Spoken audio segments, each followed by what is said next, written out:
I've done the best I can. I want to give you all my background, and I want to be really vulnerable and open about, what my kind of level of experience is with this. Notice I didn't say expertise. So first of all, just a little background. I started as a special education teacher, elementary school.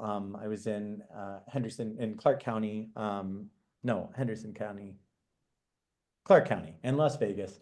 It was clearly about 20 years ago. And I got my master's in special education, taught in an elementary school there. Then when I moved to Montana, I found Montana through Shakespeare in the Parks before I was ever a teacher as an actor. Anyway, when I moved to Montana, I worked in Livingston as a special education teacher there.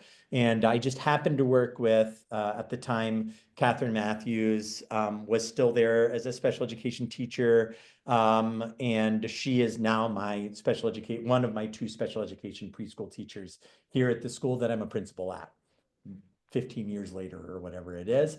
Lisa, she was Stogren at the time. She's Yates currently.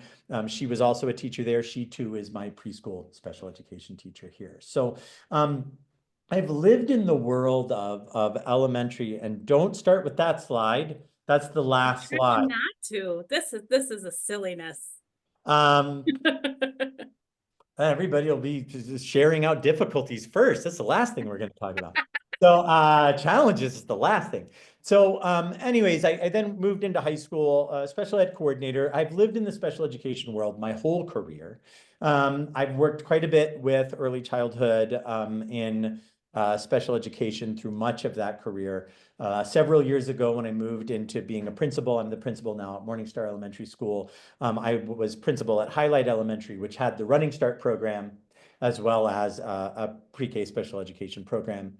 So then I kind of jumped back into special ed pre-K with them. I had done some support for our district when our special education pre-K program was housed at our high school. I was our instructional coach, and we were working with some ABA-based sort of remote systems and programming, and I was helping. So I've lived in this world for a while, so it's not unfamiliar to me. And this year, after HB 352 was passed, we decided as a district, Casey Bertram came to me and asked if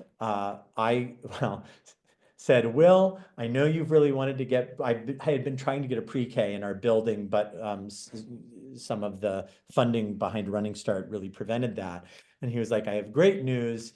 Yes, we're going to move it into your building. In fact, we're going to move both of the special ed pre-K classes into your building, and we're going to expand our early childhood to 4 classrooms. So we're going to have 4 early learning center, regular education, classroom, early literacy classrooms funded under HB 352. Eventually, once we get to capture that money after this year, he said, do you think we can assess and find 4 classrooms of 18 students for that? I said, fantastic, absolutely.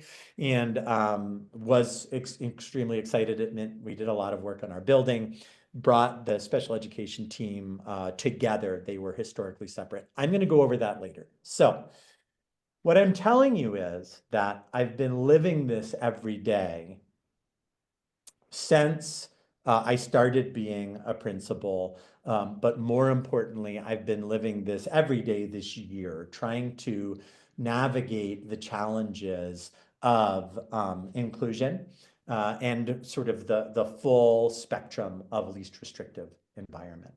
I did a little work with Chad Berg, who's our special education director here. Not a little work. I emailed him before this meeting and said, hey, here's my PowerPoint. How'd I do?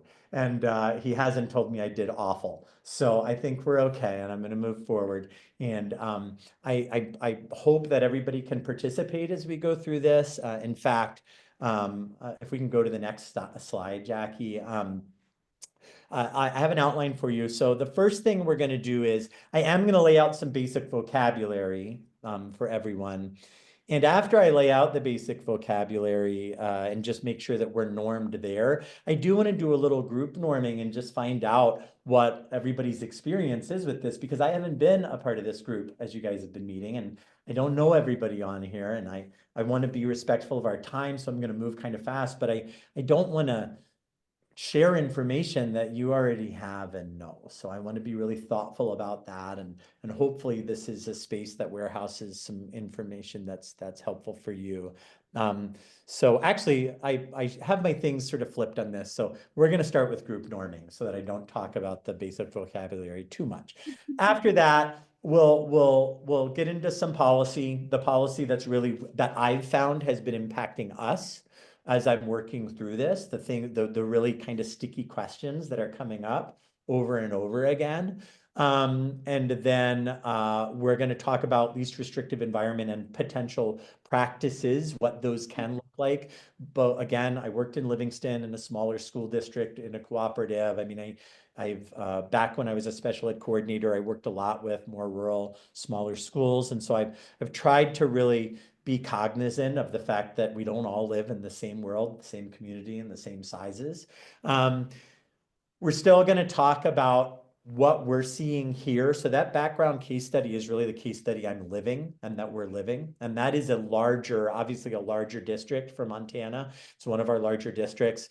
And I do think it's good to look at because we have so many students. So right now, students 3 to 4-year-old students, well, to 5 really on an IEP, I think our numbers are up to about 20, not including students that we serve just speech language in their homeschool buildings. We're at about 23. So that's a lot. Yeah. And I know that's more than a lot of districts experience or are serving, but it allows us to experience a lot of differences. And then we'll have time to talk about challenges together, and that'll be interactive. And I'm curious and excited to hear about everybody's perceived challenges. I'll participate. And then, because I know what mine are. So yeah, next one, let's go for it. Okay, fist to 5. Don't know if you're familiar with this, but I'm going to try to get back to being able to see everybody on my screen when we do this. I can do that right now, actually. So basically, fist to 5. I just want to know how you feel about your understanding of, and I did this on purpose. I put a bunch of acronyms up. So IDEA, LRE, Part C, Part B, and inclusion. How confident do you feel about just the kind of wonky terminology of it all? So not rolling it out with early learning. That's why we're all here together. But how comfortable are you with, and you'll have to unmute your screen in order to participate in FIS 5, or, I guess you could put into the text in case you have like your, partner in a robe in the background or something. You could put in a number as well. So just to review, FIST is I don't understand at all. It was really fun searching baby fist, by the way. I don't understand at all. 1 is I need help. 2 is I need examples to refresh my understanding. 3 is I understand pretty well. I'm fine.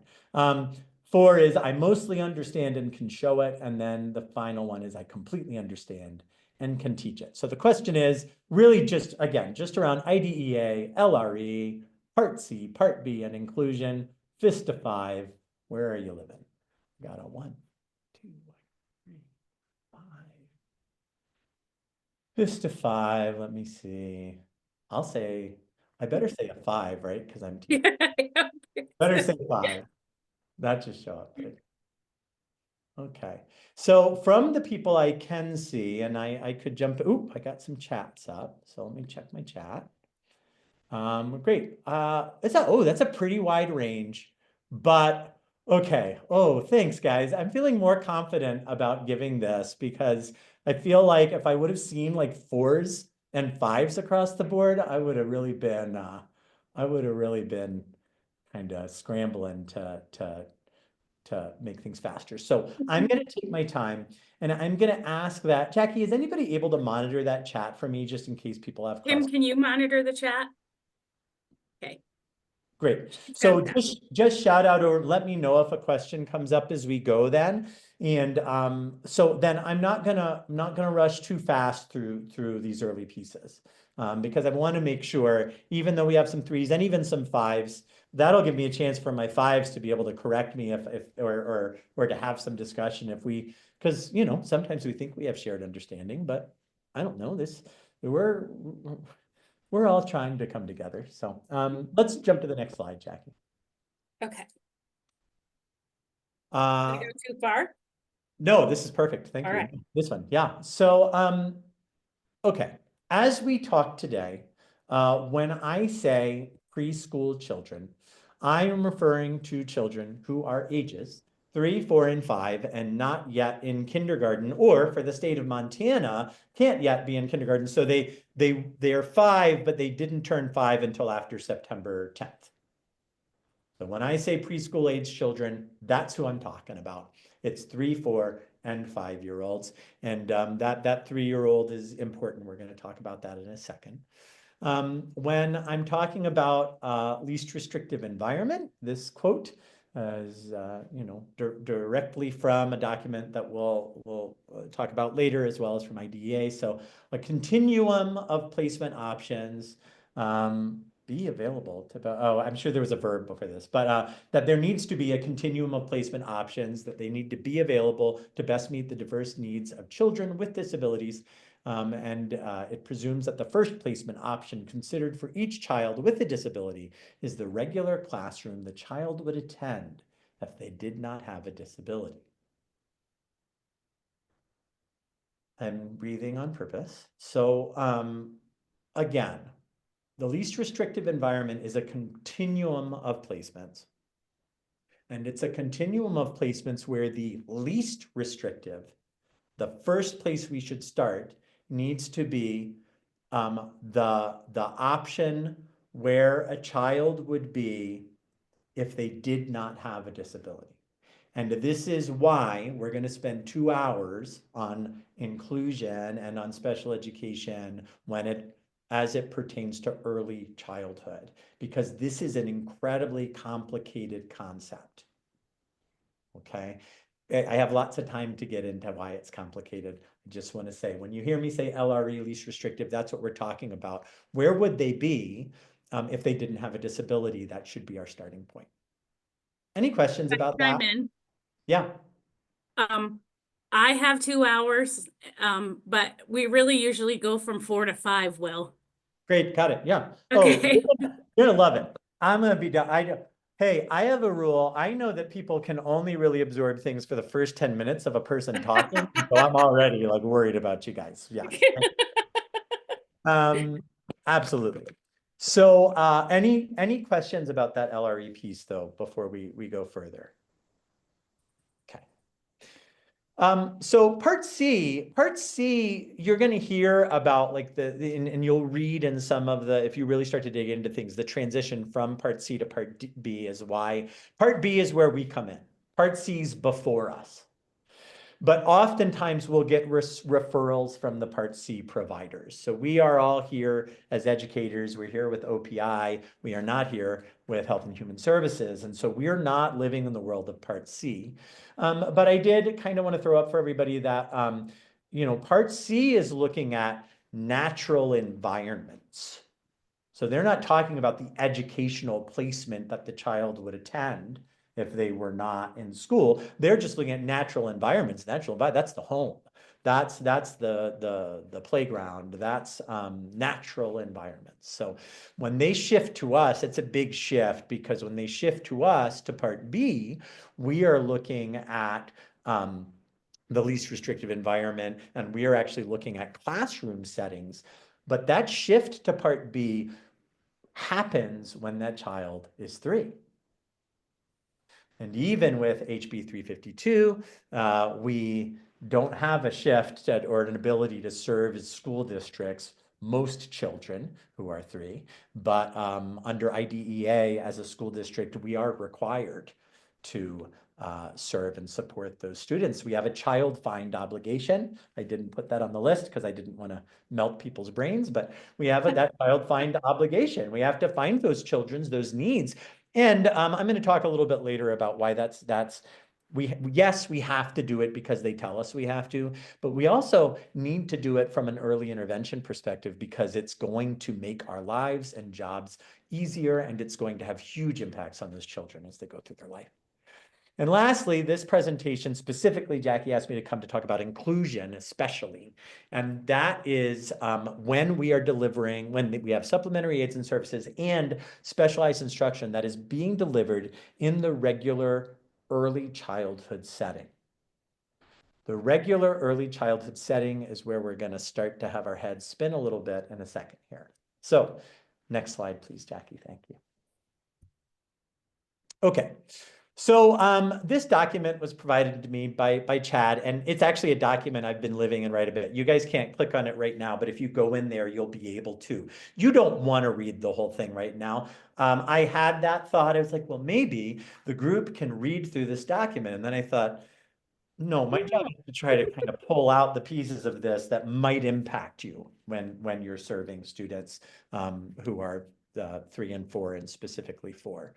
And so the things that I pulled out of here for you, these documents, there were two. There was one in 2015. This 2023 document looks back at 2015. This is a joint document between the Department of Education and the Health and Human Services. And what they're saying is that they're talking about least restrictive environment considerations for very young children, for preschool children. My definition of preschool children is from this document. And this is talking about starting with where the child is currently. All typically developing peers are not coming to center-based school programs. So if you think about any community, Bozeman, Livingston, Ronan, children who are not at kindergarten age are in private daycare facilities. They are in their parents' houses. They are with their grandparents. They are with older siblings who are not that much older than them. They are, in some cases, going to preschools, to actual preschools. They are going to daycares that don't call themselves preschools. They are going to Montessori's. They are going to all of the places they are going. And now with HB 352, they are also, in some instances, and before in Running Start, they are sometimes coming to preschools that are being run by school districts like us. And one of the challenges that we need to talk about is that when we're looking at delivering special education services to families, when we're having that conversation, literacy-based programs, and I am going to pause for discussion after this slide because I think this is interesting, and I'm curious, Jackie, your input on this too. It's not like Jackie and I got to hang out a lot before this. So children who are coming to literacy-based programs, that is very, very explicit. They are coming because of a literacy need. But what we have found is that many students with disabilities, and especially some significant disabilities or communication-based disabilities, they are scoring as in need when we're looking at who qualifies for our early learning centers. And so they're coming to us, and then we have other parents who we're talking to and meeting with whose child also probably has some needs related to literacy. We cannot start with our early literacy program as the default least restrictive setting. So, and these two paragraphs I pulled out of this document, these are very challenging paragraphs. So they essentially say that we should be working to minimize and lessen the burden on families in disruptions in delivery of service. So in other words, if I'm meeting with a family and they're at a preschool that they have a really strong, good relationship with, and they really like that preschool, or if my family lives way outside of town in their farmhouse, and it's very difficult to get to my school, and I don't provide a preschool or an early learning center through HB 352 at my school, we have to start with where that child currently is. That is their least restrictive setting. So in other words, the classroom that the child would be in if they did not have a disability, that could be the Montessori school down the street from you. That could be the preschool that they've been attending. Even if that preschool is saying, we really don't know what to do to help this child, that is still the least restrictive setting. And then, we have the services that we provide here. And I will tell you, that is, we, in our, like, bringing our programs together, that is a really big learning curve for us, that we, not just approaching families and saying, your child is apraxic, they're not speaking, and we would expect them to at this age. We suspect that there might be some autism. You need to come to our school 3 days a week for half a day, because that's where we serve you. That is predetermination if we walk into that room saying that's going to be our only offer. To the same extent, because this is an inclusion talk, once we have that classroom setting, if that child qualifies, and that's what we'll spend most of this time discussing, if that child qualifies for HB 352 or for school-based learning in a school, and we have a regular education setting where we have lots of students who participate, so like we used to with Running Start and do with our early learning centers, we need to consider that if parents are interested in it as a least restrictive environment, the classroom setting. I'm going to pause here for questions, thoughts, or ideas.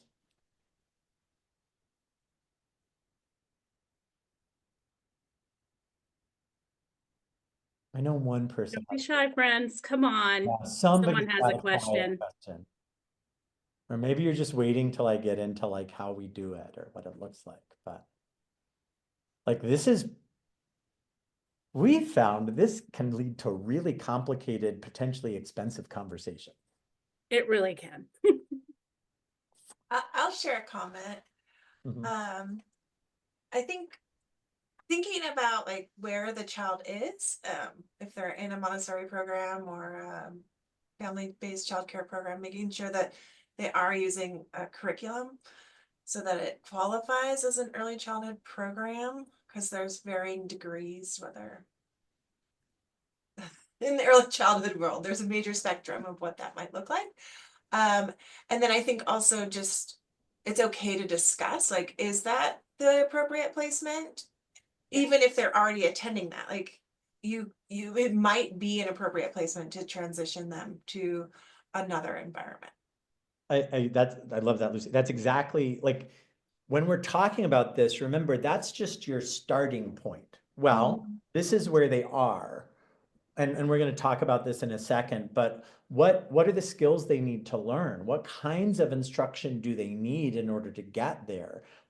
How stable is your teacher group that you have? Is it just like, are you constantly having turnover? That's exactly it. That team, the IEP team's ability to have realistic and open conversations with the family about how effective the instruction will be and whether we can make movement on these goals, because the other parts of the IEP still exist. We still have to see that that child is going to make meaningful growth. We still have to have a way of describing what that meaningful instruction is. And that's a great, actually, we'll transition to the next slide, please, Jackie, because that is a great point. This isn't going to leave you dead in the water and you don't have to get trapped here, but we have found that sometimes we just, because we get used to it, we'll just go straight to the classroom base. We're like, well, we'll bring them in, we'll do it these 3 days, and this is what we're going to do. And that has led us into places where sometimes we overlook our other opportunities. Was there anybody else with a comment or question before we go? There is a question in the chat here, Will, and it's asking, is there a checklist or guidelines to figure out how to find or create the least restrictive environment? God, I love this so much. Probably somewhere. So I'm actually going to share with you guys one matrix at the end of this spreadsheet. I will share with you a matrix that is one that I find useful. How'd my formatting go? PowerPoint formatting, by the way, I had like a different PowerPoint and it was like orange and brown and it made me sad. And then I tried to switch it and then it's not because they think Well, there's this thing called Google Slides. You might have heard of it. yeah, well, we have to use that too, but it's also not super duper. And so between the two, I know, Jackie, hey, I'm learning. Before we get into benefits of inclusive practice, because this is why we push towards, because I'm going to lean now into, let's say that you have a preschool or a preschool setting in your school, because I'm imagining a lot of you, that's where you're living. I have one, but we have one, Will, and we have 4-year-olds. We're trying to figure out where they should be and what they should be doing. And we are going to get to that, I promise. The question about tools, that is where we're going right now. Like how the teams determine where that child is going to be successful and what that process looks like. I have some tools that I'll add to this and I'll send to Jackie we call them sliders, and they talk about the kind of impact of what I probably sound like Chad right now. What the impact of that environment on the child, length of day, their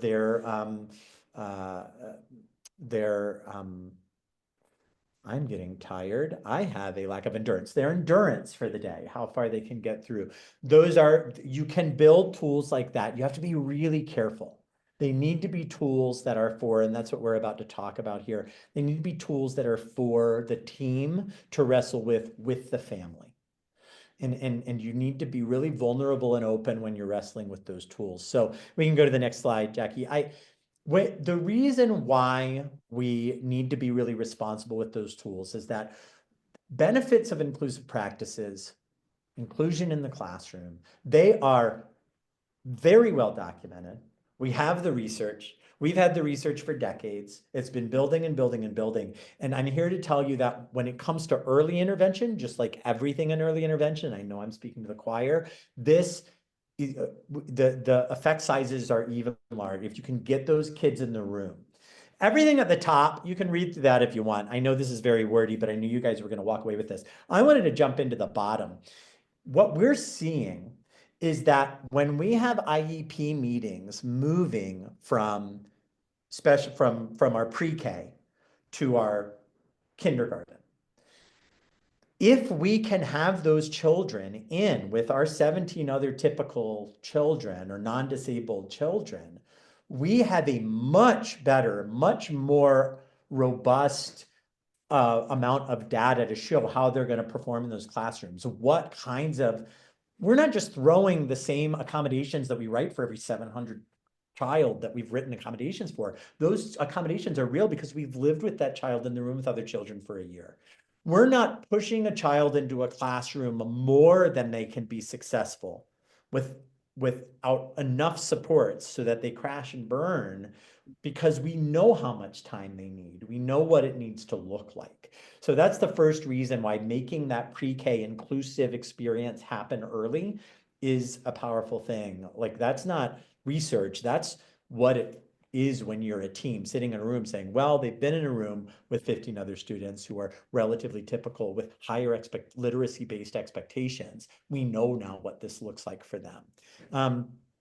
The opportunity to create a more cohesive community for parents. Like, what I'm talking about is building relationships where a parent isn't just trying to register their child for kindergarten and you're telling them or you're 1 month into school and you're saying, this child cannot be in a classroom with the rest of these children yet. They don't have the skills to not throw a chair across the room.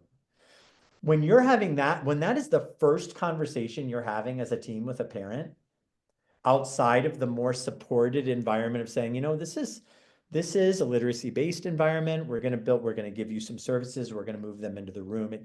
You have a longer time to build relationships with parents and families and kids. They get to know your buildings. They get to know your systems. And then for a district, for a school, if you're a very small school and that child is going to be in your school all the way through, no matter what, if you're a district, you have a better understanding of what kind of resources you're going to allocate, because not all of these students can be supportive in the reg ed environment independently to start. That's just not an appropriate environment for every child. That's why we have the sliders. That's why we have an entire continuum. And you have more evidence for what they need, but more importantly, you know them better. You've gotten to know them early, and you say, you know, this is a child who's probably going to require some, if you have an itinerant speech language, or if you're doing online, like, ooh, that's going to be a real challenge for this child, and we need to find some solutions. You know earlier, and I'd always rather know earlier than later. Questions about benefits of inclusive practices? I could talk about that forever, but that's not why I'm here. We got to get into the other challenges. So next slide, please.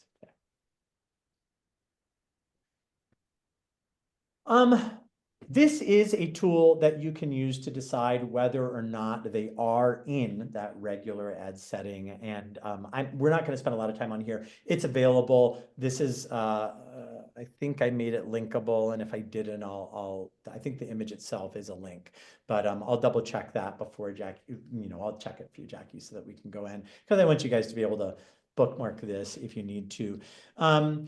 Basically, this was the thing when we were looking at setting up this program, who was going to have a seat in the room of a regular education classroom. This is some important nuts and bolts for you guys. If you're running a preschool program and you're trying to decide, well, is this child considered to be on that roster? Is this a HB 352 classroom child? The question is, are they in 10 hours per week or less than 10 hours per week? Does that, I mean, that's it. Like, we're used to the equations at the upper grade levels, but Lucy, you got anything to throw in there for that? No? Yeah. So I think that actually that would be determined separately. So this slide that you have presented here is to determine how you're going to report your children to OPI. Yes. Okay. But if a child is enrolled in the early literacy program, then they're in that program. And so all the IEP services need to be provided in that setting. So that determination of whether or not they're enrolled comes before this tool is used. Thank you. Thank you. So, I guess what I'm trying to say is then you have to be careful that you are very clearly articulating within the IEP if there's a reason why the child is not attending the full early literacy program. Thank you. So, Okay. so let me, like, with that, piggyback and clarify more. So, Okay. because I think we need to go to what our model is so that you guys understand why we're making decisions with this chart. So where we are in Bozeman, we have special education classrooms that have been operating and will operate forever for 3 and 4-year-olds and for our preschool age children. And we have our pre-K, our early learning center classrooms that are running. And exactly what Lucy just said that's exactly it. We are looking at, does this child count as in the reg ed setting in one of those rooms, or are they in? We're not making a decision about whether or not they're coming to Bozeman Public Schools based on this chart. What we're doing is we're looking at our class sizes. And remember, class sizes are 18 to 2 adults is what we have from HB 352. So what we're determining is whether the child who's coming to us, whether that child is counting as one of our 18 in our regular education classroom. That's what we're deciding when we're deciding if they're in a special education or reg ed setting, because that is then also how we're reporting those students and how we're collecting. And those children would also have to have that screener. And so then Correct. if they're not Yeah, admitted, there would have to be strong justification as to why they're not. That's correct. And I will tell you right now that is one of the, I didn't think this slide was going to get so much, but that's exactly right. So one of the things that we wrestled with, because you always have your kind of, your worser tendencies, right? So one of the things that we talked about was, and again, my special ed teachers are great advocates for their kids, and so am I, by the way, and so is Megan. But one of the things that we wrestled with was, well, gee, and we wrestled with this with Running Start, but our students who are, let's talk about a student who, we're going to look at a matrix later, who can't advocate for their own needs, who has significant needs for instruction that are going to be difficult to provide in the literacy-based setting. When we do the screener, yep, nope, they don't have any of those skills. So they do qualify for that program, and we are going to admit them. But when we're looking at things, the way that we articulated it was, the child that starts the year, yes, reg ed teachers. So, okay, I'm an admin now. I'm not just a sped guy. So I put on both hats. So I say to my regular education teachers, I say, listen, the students who are on your roster are students who are more than 10 hours per week in your classroom. So they are on your roster being counted. We count them as part of your starting 18. The students who are under that 10 hours currently on their IEP, they are not yet on your roster the same way that our students in K through 5 are not on our reg ed teachers rosters when they end up tipping, when we report into the SPED setting. Lucy's saying no, they are on their rosters. Okay, I'm going to back away from this then, because Lucy, you and Chad and I can talk later, because when our OPI reports go through reporting, let me go further. In your 18 students in your seating, we are going to continue to fill, is what we said to our reg ed teachers. We are going to go to 18. If you have 3 other students who are accessing your room for their reg ed time, they are not counted as part of your 18 if they are less, does that work? If they are less than 10 hours in your classroom. We are not counting them as part of your 18. Your 18 are the ones who are more than 10 hours in your classroom.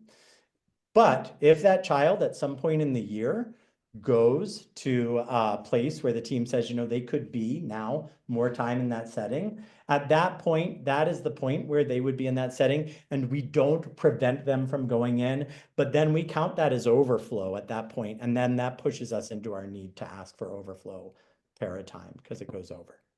Lucy's saying no, we still need to have more conversations, but I that's think where they we could talk live. about that I another told you day. guys, I'm not an expert. I'm just learning and developing. So, but Will, so tell us about, like, you have some classrooms that are full special education Correct. preschool classrooms. That's And right. then you have some early literacy classrooms Mhm. that also have some special education students included in there. So you have some that are total pullout and some that are a mix. Next of slide. Wait, so Yeah, I just sure. have one more thing to add to this slide, and the discussion's messy, and that's okay. That's why we're having it, right? So we need to all learn from each other and understand the best practices. But one other key factor to consider is, depending on that 18 students, it can only be considered a general education, regular education classroom if 50% of the children in there do not have an IEP. Correct. So, that okay. so that was the other thing that we had to navigate. That's right. Mhm. If we happened to end up with a classroom that had more than 50% of that classroom as students with IEPs, that would have pushed us into a special education setting. That's right. Yeah. That's then not a regular education classroom. So if we go to the next slide, it may help everybody kind of get an idea of where we're living in this world. Good. So, oh, this was just to, and I'm not going to spend a lot of time here because we only have 15 minutes of you guys' typical time, but essentially regular education setting is consultant outreach services in the home. This is for 3-year-olds, by the way, guys. Well, for our 4-year-olds who don't qualify for our early learning center as well. Like, these could be considered regular education settings. So outreach services at a private daycare. And I talked about this a little bit earlier, and consult and direct services in a center-based regular education classroom. And so those are students who meet that slide before. They're in 50% or more of the classroom, don't have IEPs. In our literacy-based classrooms, when they're in there for more than that 10 hours, then we would be either providing consult or direct services in those classrooms. Special education setting is direct services predominantly provided in a self-contained special education classroom. In some cases with three, I guess if it was a residential setting, was trying to capture the times when it might get kind of murky for those 3-year-olds, even if they weren't just locked into our SPED settings. For our 3-year-olds, the majority of them are in a special education setting if they're coming to us, because as Jackie said, we have special education classrooms that would be considered, if we're bringing them in, they aren't in our early literacy classrooms because they don't qualify. We can't put them in there. We can't give them the assessment and qualify them. Next slide. Great. So here's the case study, and here's where we're living, which may clarify some of that other stuff. Before HB 352, we had the majority of preschool age students with disabilities were attending one of 2 special education preschool classrooms in 2 separate buildings, 3 days a week. Most of those were half days, 3 days a week. It was based on what they could take. It was all IEP decision based. There were some students who might have come a little bit longer, but that is what was running for the majority of our students. There was a small minority of 4-year-old students with disabilities who were spending 3 out of 4 days in that special education preschool room. And they were spending 1 day with minimal supports in Running Start kindergarten because we didn't have a good way to provide solid services for those students on those 4th days direct. So we had them going in, and again, these were IEP team decisions. That was not a lot of those students, but a minority of them, if we felt like they could generalize. And they may have been also in that Running Start 4-year-old kindergarten room for part of their other days as well. That was all child specific and child dependent. And then we had an even smaller percentage of students who were receiving outreach and consult services in their private or in the Head Start setting from those same teachers. So that was part of what was challenging with the Friday piece. That was before HB 352. Now that we have HB 352, it hasn't changed drastically, but it has provided some opportunities. So still, majority of 3-year-old students, same. Nothing has really changed. That 2 and 2.5 hours that was happening before, that's still the same. Those same teachers are also supporting some 4-year-old students with disabilities who are spending 3 to 4 days in the special education preschool room with varying degrees of access, sort of similar to the years before. They do have varying degrees of access, right, to that general population. Like, it's good. We can start to generalize their skills, but they would still be considered in the special education setting, and they still are not one of our, HB 352. They're not counted in those classrooms. They're not in a reg ed setting. Then we have some 4-year-old students with disabilities, and I would say it's about equal. Megan, would you say it's about equal, the numbers, as far as our 4-year-olds? So about half of those students with disabilities are spending 4 days in that reg ed setting in the literacy classroom. They qualified. We screened all of them. We didn't have, I think we will have students. At some point, we're gonna have a student who's hyperlexic, who's gonna maybe meet the screen, score higher than the screener and not qualify for our early learning center and still require IEP services. That didn't happen this year, but it should. Like, that should happen at some point. That should happen, yeah. Exactly. That should happen at some point, and that's an interesting question that we're wrestling with. Is that a matter of child? I guess what I should say is that it definitely happens with our speech language students. We have plenty of speech language students who are for accessing speech and language services district-wide. It's students who have other needs besides that who seem to all have, I mean, they'd score high on a couple of subtests, but they couldn't meet they met the requirement because they couldn't meet age appropriate readiness.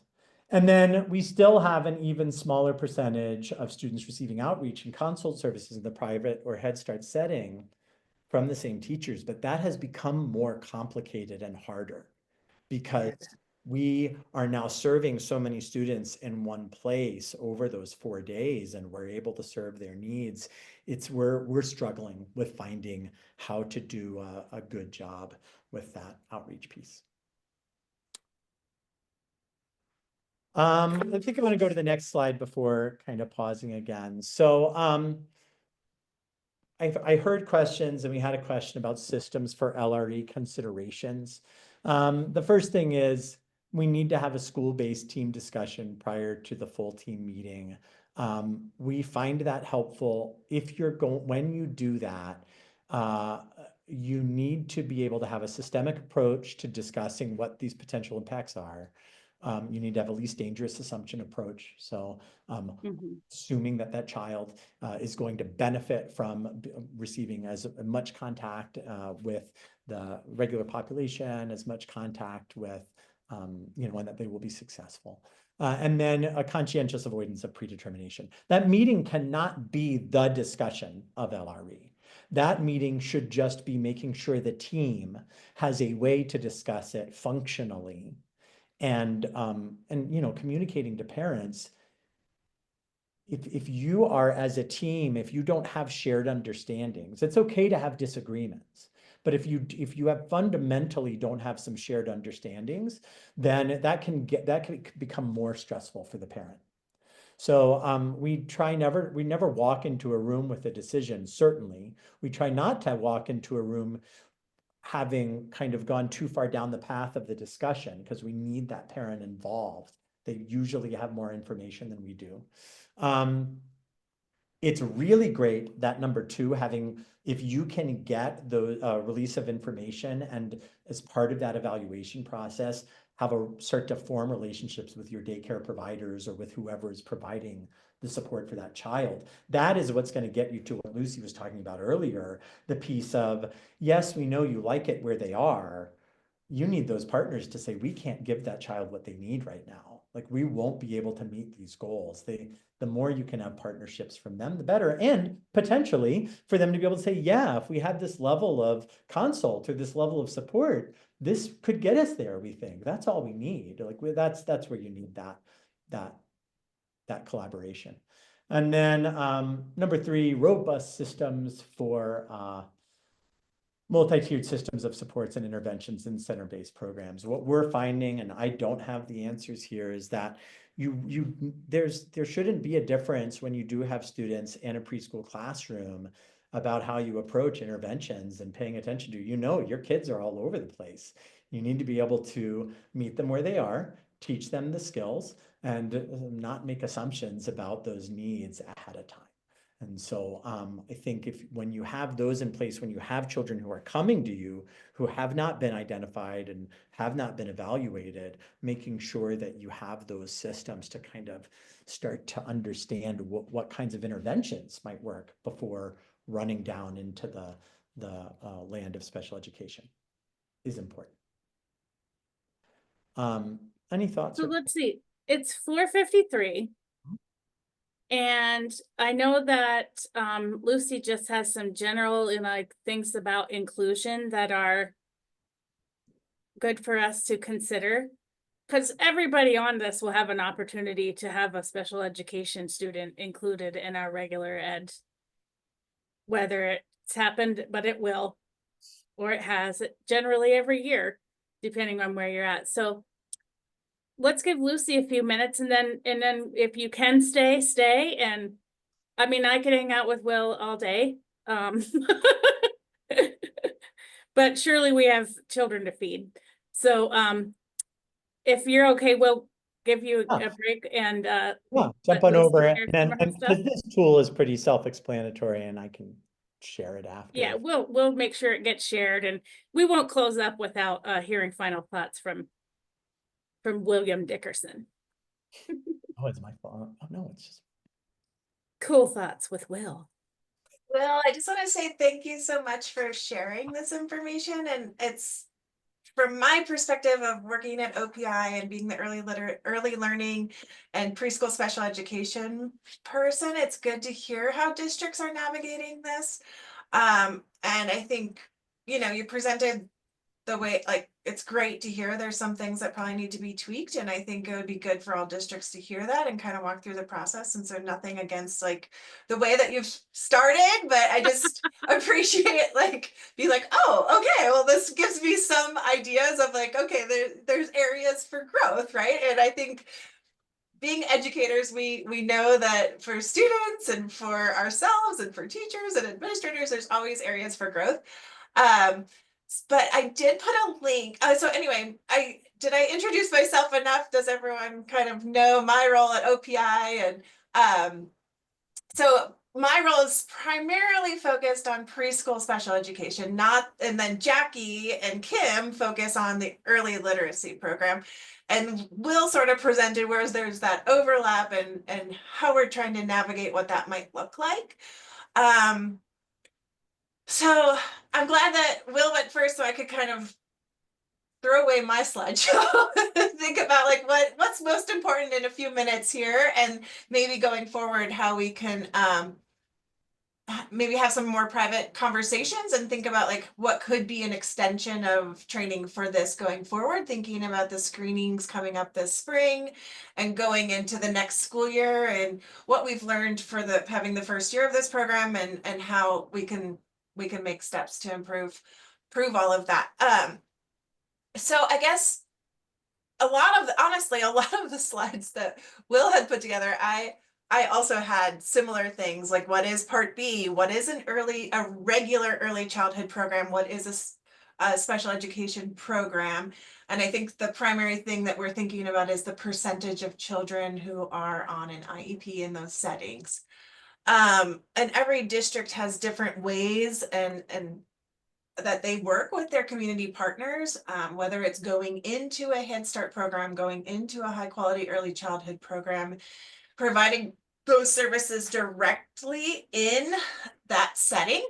So like having their special ed people travel. So if a child is on an IEP, it is the responsibility of school district staff to provide those services for children ages 3, 4, and 5 who are not in kindergarten. And so they can work closely in partnership, maybe with an MOU or some sort of a understanding between a private or another public program and the school district.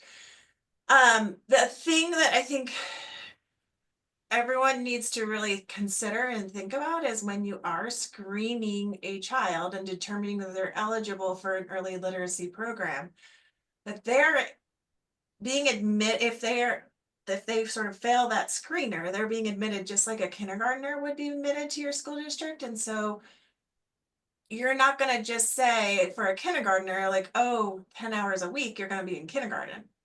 Okay. So I think that's the part that I'm not sure if I'm hearing everything correctly, but something to really think about once that child is screened and is recognized as an early literacy student, that they are admitted as a full-time into that, whatever that program is. Yeah. Do you want me to answer that Yeah. question? Well, I don't know if It's a yes and. So Okay. so yes, to any student who we weren't serving when they were 3 years old all the way through till when they turned 4. To our students who we are already serving, that we already have an IEP written, and that IEP is already written for a certain amount of time. Our conversation isn't about admission to the early learning center or to the program, never is. Our conversation is about least restrictive environment. How much time will they be starting the year in that reg ed setting? And it is purely, I think back to your original point and why you were pushing back on me. It is purely a matter of what our report on child count day looks like is what the 10 hours comes down to, not their participation in our school. So they're in our school and they're in those classrooms and they're incorporated into those classrooms at whatever level the IEP team determines is the least restrictive environment for those children. So that might help.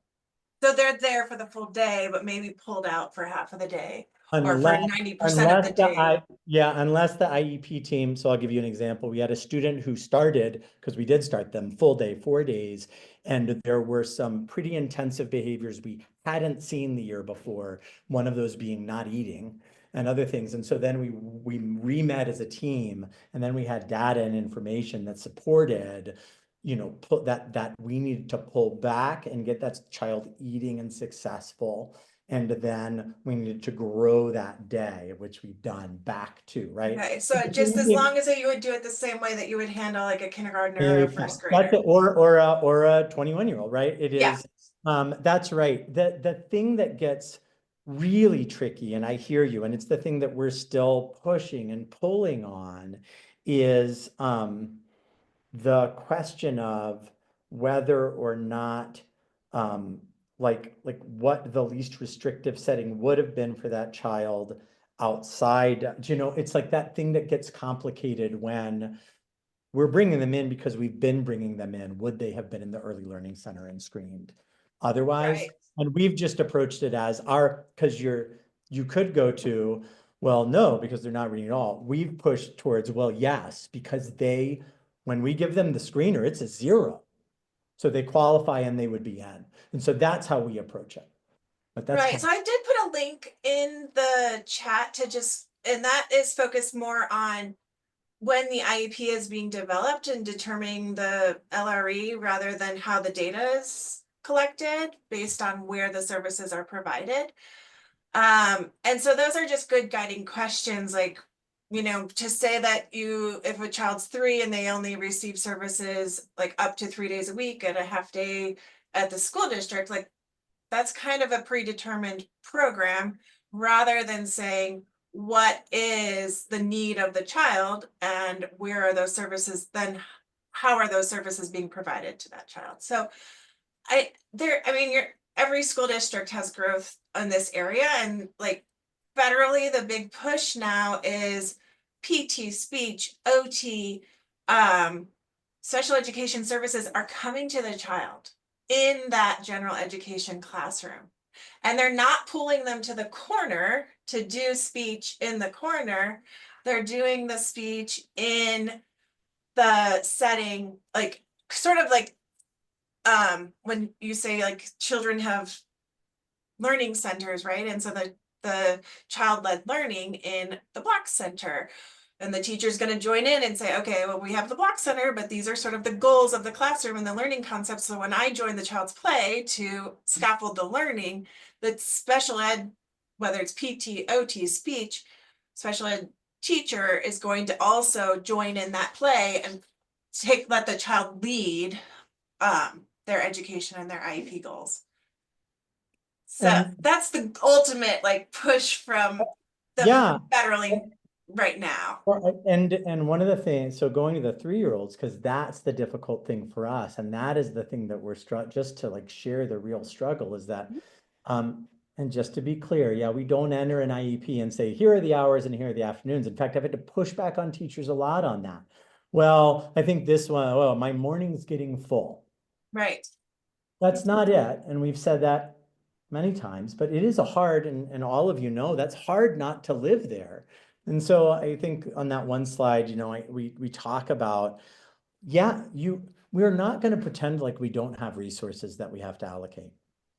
That's not real. We're not going to talk like we don't have, a better para who's stronger with our behavior students, who maybe works in this room during this time and that room's being impacted.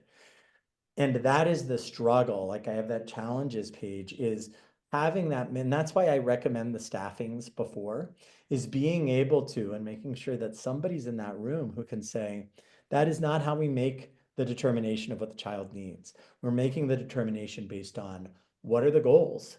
What does the evaluation tell us? What were the recommendations from the evaluation? And then, since this is an inclusive talk, that side of things for us as far as, and that's the last page I have on here on my presentation, that that question of how do you start to be systemic as a team, not just having very subjective conversations about, yeah, I think they're ready, or I don't think they are, but having questions about what is their ability to uh,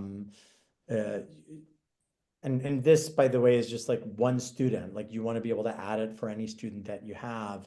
But essentially, you know, for this specific child, where are we? Do they use a safe body independently? How much support do they need? And this isn't to say so that they don't have access. And that's one of the things that we had to talk about. But this is to say, what does access look like?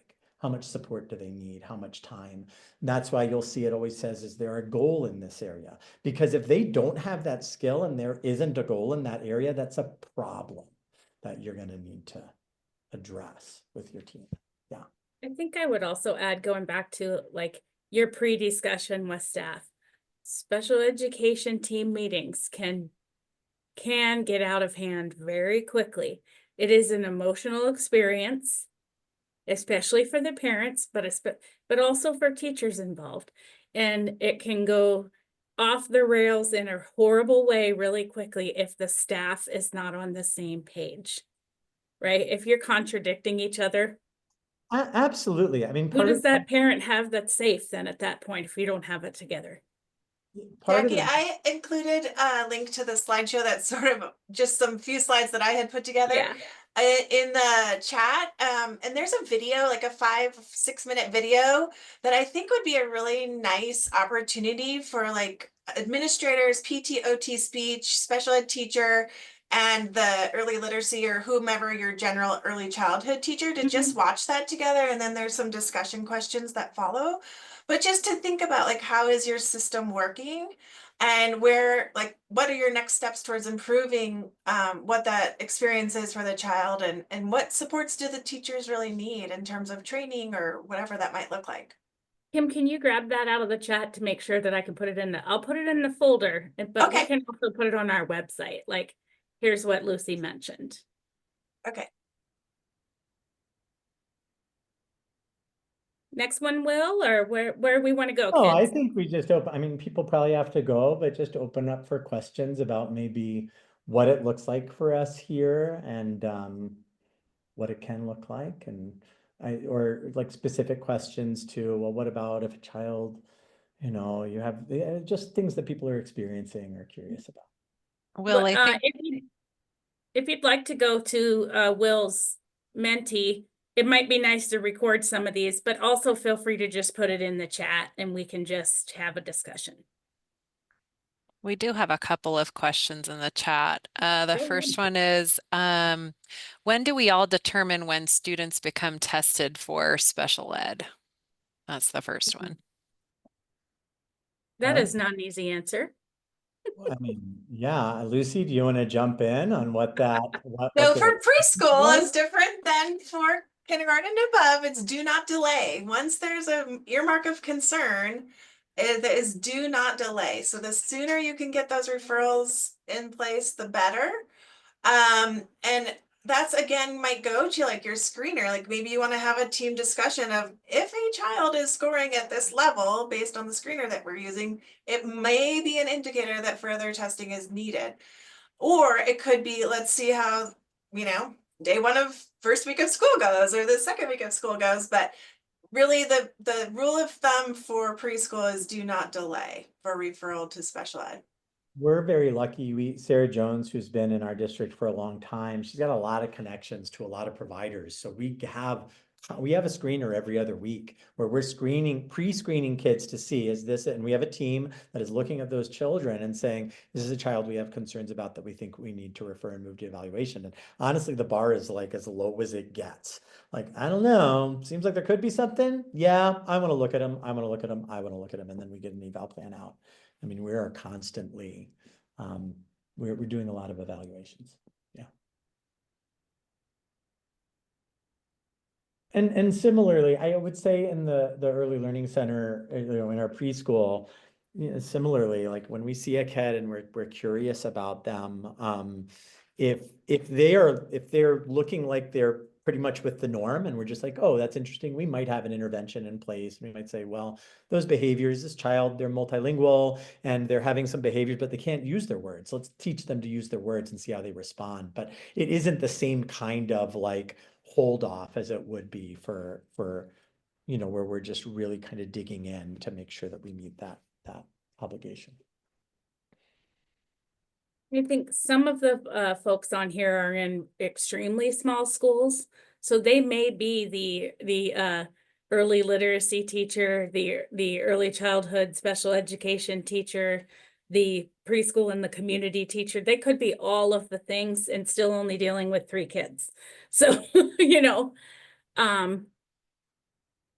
just because your experience is different doesn't mean that you can't reach out to folks like Will and Lucy or Megan, and people at bigger schools still have great information for you. But if you are in teeny tiny Rosebud or other tiny schools like that, get yourself connected with another person in your role in another teeny tiny school. That's your best friend. And don't assume that your administrators talk to each other. The other thing, sorry, I'm just gonna throw in a little Yeah. plug based on that, is to make connections. We're having early intervention roadshow with Part C, Part B, 619s, preschool special ed, and we will be traveling the whole state. So next week, if you live in sort of Great Falls, Browning to, I think it's not all the way to Fort Peck, but Rocky Boy, I'm trying to think what other towns we're hitting up in that. So the sort of the central highline is kind of what we're hitting next week. So that schedule will be coming out. It will go to the special ed directors. And then the week of like the 10th of February, if you're in Eastern Montana, past Billings, all the way to like Glendive and Fort Peck, that will be the second week of February. So it's a great place to come network and meet other folks at school district level, but also maybe some of the Part C providers who will be transitioning into your school district. So if you want to make those connections, keep an eye out and let your special ed directors and co-op people know, because that's who I'll be getting the information about those dates and times.